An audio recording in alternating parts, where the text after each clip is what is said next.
Okay, so right now, and don't worry about, right now we're talking about shampoo, cheap shampoo, right? Yep.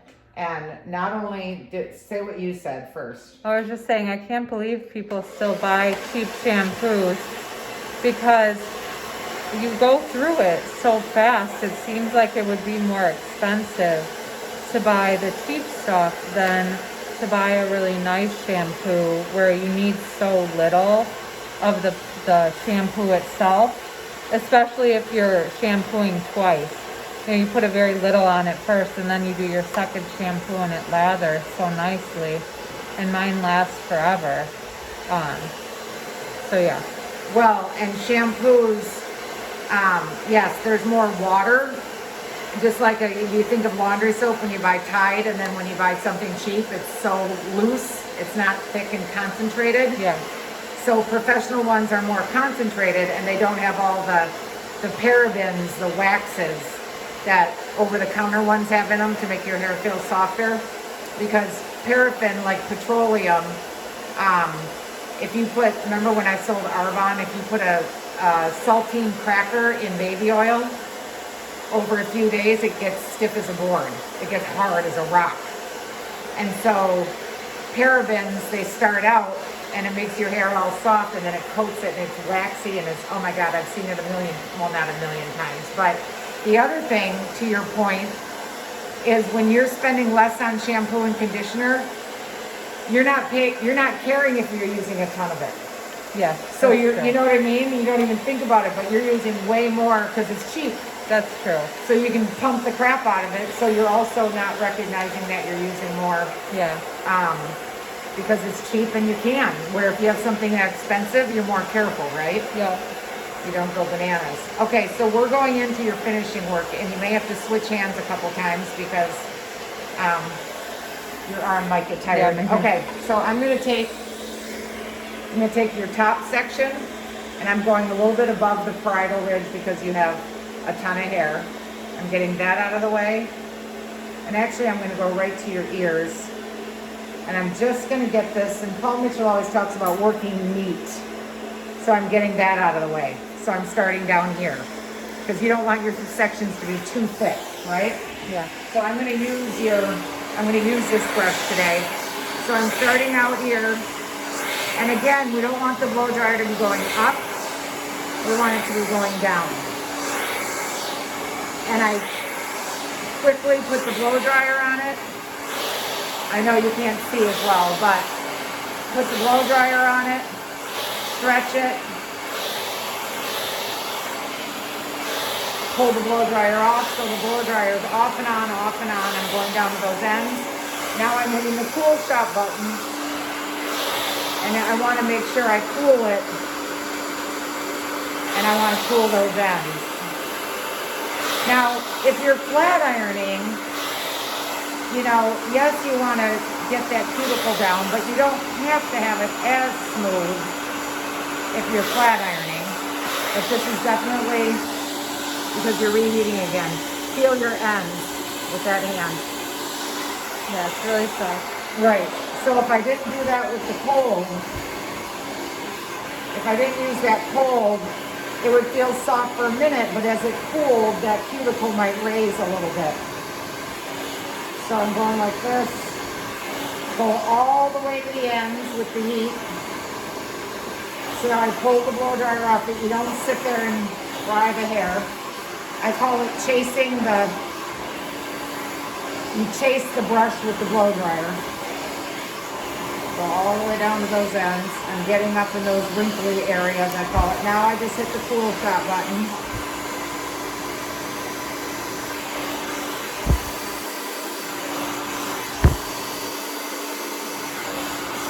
Same with when you're taking your hair out of the flat iron. Now I'm going cold all the way.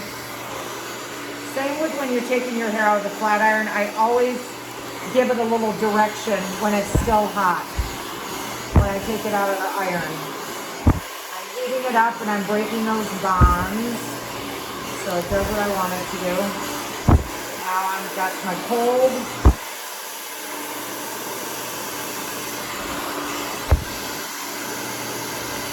But there is no doubt you have a lot of hair to polish.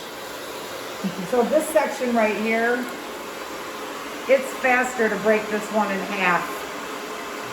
This second section right here. And you might be picking up a little hair underneath, but this marula brush, any brush, you have too thick of a section, it's just hard. You move through it a lot faster. So right now you see I'm focusing more up in the root or the base area. Now I'm going to come all the way down. And all I'm really trying to do is heat up those ends.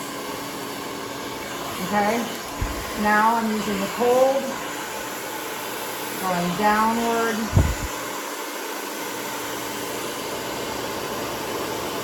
And you know what you might not be doing is taking this brush. It's easier because the round brush, it's already wrapped around. Yeah. See how I'm going to the very ends? Because with the round brush, you're pulling it through and you're smoothing those ends. Yeah. With the marula brush, you have to actually fall off the ends, if that makes sense. Which I didn't really think about until I'm taking a closer look at when I'm blow drying, all the little details. Okay, so I'm focusing there. Now I got my cold on, and I'm going all the way down to those ends. So you really have to drop the hair to go all the way down to the ends and pick it back up and pass through it again. Okay, and then your product distribution too. We want to make sure I'm picking this up because I can't see under there. Right there. We want to make sure that we have enough product in and that we're all the way to the end. So right now I'm just pulling this straight off the head. This is where you're the curliest, right? Yeah. So now I'm heating these ends up. So they're hot. Now I'm using my cool. I know, I haven't been using my cold buttons. Yeah. Oh yeah. Big dip. And the cold is what makes it shinier. Lays down that cuticle. Smooths the cuticle. And locks in that moisture that we know when our cuticle gets raised, we lose more moisture. Okay, now I'm dropping this section, and it's really more in the back right now, so I'm going to leave that to the side. I'm just going to catch this back.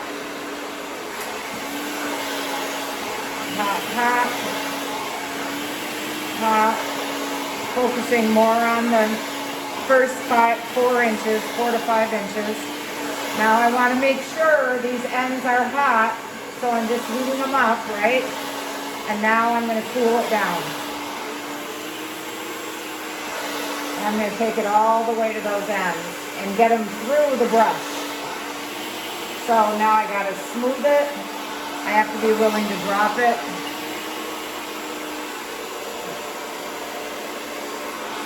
Where the round brush we can stretch and roll back up, right? Yeah. That's interesting. So you got to pull that cold. You got to let that section drop, which when you're used to round brushing, it feels really funny. I'm not going to lie. I'm not going to lie. Okay, so now I'm using, do you have a chopstick? No. Well, yes, I have one at home. So much easier. I'm just taking this section. It's a little thin. I could probably take a little bit more, but in the end, it's going to be faster.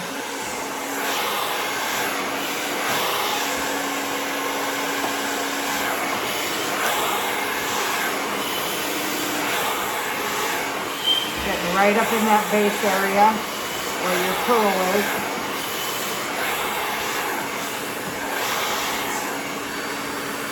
Heating all of this hair up.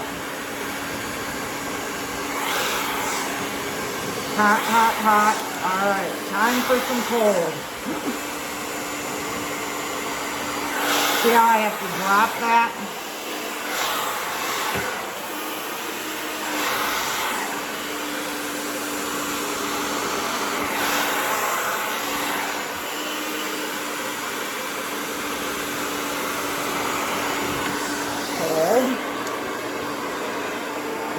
this next section down.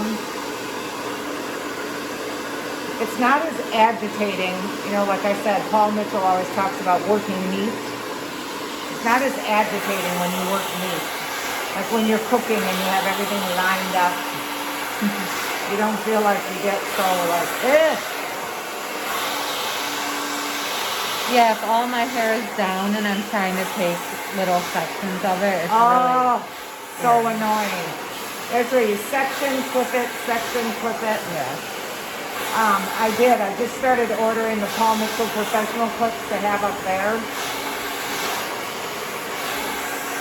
so that you can have a set of nice clips. Game changer. You're just not agitating. Even the sitting while you're getting ready. Do you stand or do you sit? Stand. Yeah. If I had it my way, everybody would have a little stool.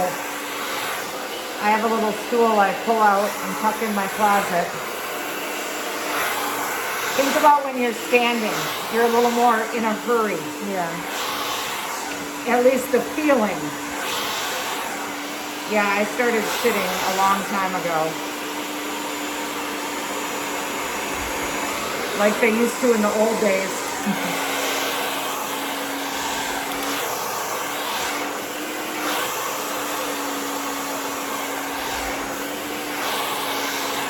Now, for some good shape, you know, I can blow this to the other side if I want to.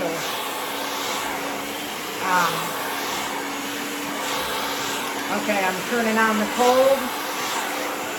Oh.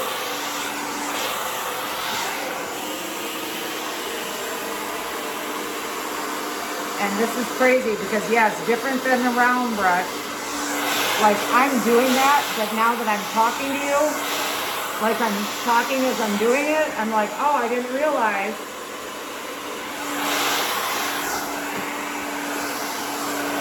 And see how I'm even using my fingers? Yeah.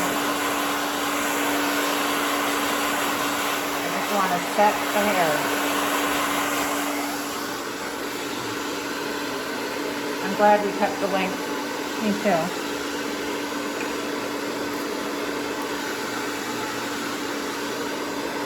Same thing when you're flat ironing, it should be done like this. So much easier. And the more you repeat it, like I set a timer with my Amazon Echo. When I was doing something, 10 minutes, I backcombed my hair and flat ironed it and looked like I just left the salon with second day wrinkled hair. So it's a combination of knowing what you're doing, why you're doing it. You don't see the value in the cool shot button or you don't even know about it. Okay, this is hot. All right, now I'm turning on the cold. And I'm going back because your hair will curl way forward. So you know that principle. Right through to the end. And these bristles with more tension do more smoothing. But especially with the marula brush or any like boar bristle, this is some old hair. Not old, but they, because of the tension in there, the amount of the bristles and the texture of the bristles for smoothing, a little bit different than the brown brush. They can't, you know, to get through the hair, if your sections are too wide, it's harder to get them in there. Does that make sense? Yeah, that's what I was doing, I think. Yeah, it's kind of like when you had your round brush, when all they used to be, they either were crappy aluminum or boar bristle. But these paddle brushes, to get this smoothing and get that tension, if you have too much hair in there, the bristles are not breaking through the hair. It's kind of laying on top of the bristles. Yeah.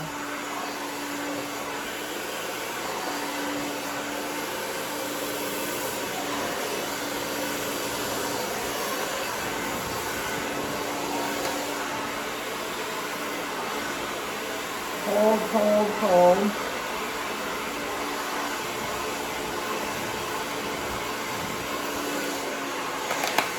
Last guy. So I'm up here. So I will download this to my YouTube so that I can send it to you. Okay. And it's easier to.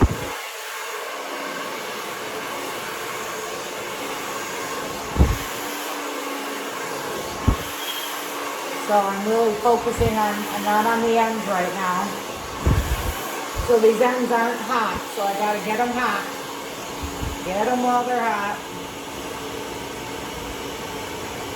I'm moving slower, but you notice my nozzle is not on the hair. Now I'm coming through with the cold.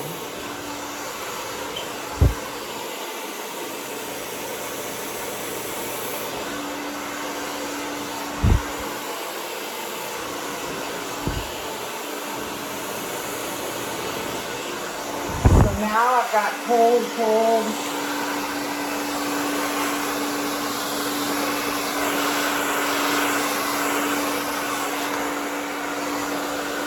So this is like setting it still.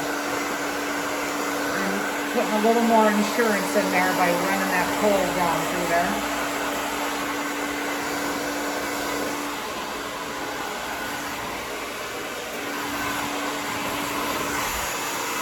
Beautiful. Okay, so now you can leave it going for a moment.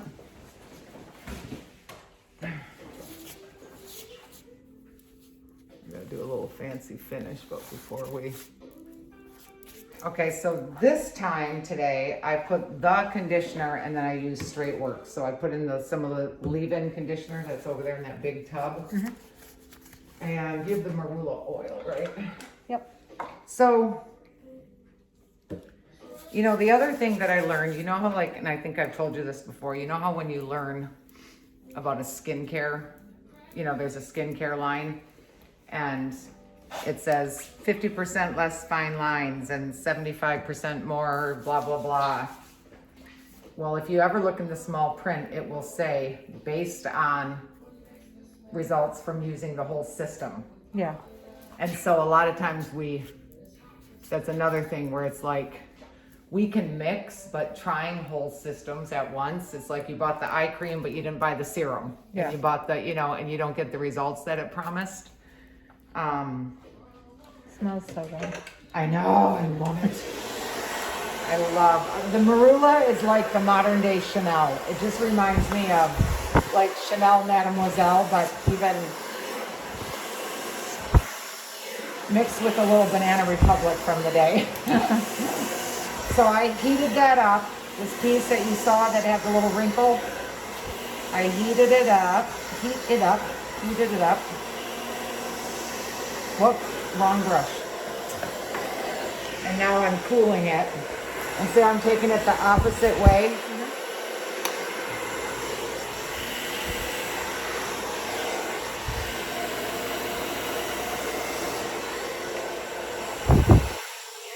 Did I get the wrinkle out? Yeah, I did.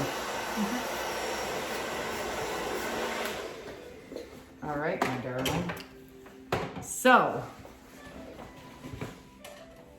this will be helpful for you. And you probably even learned a little bit more and retained more because you were recording it. Yeah. It looks so good. Yeah, it's beautiful. It's beautiful. All right. So I will send this to you and you can practice. Awesome. There we go. Thank you. You can shut her down.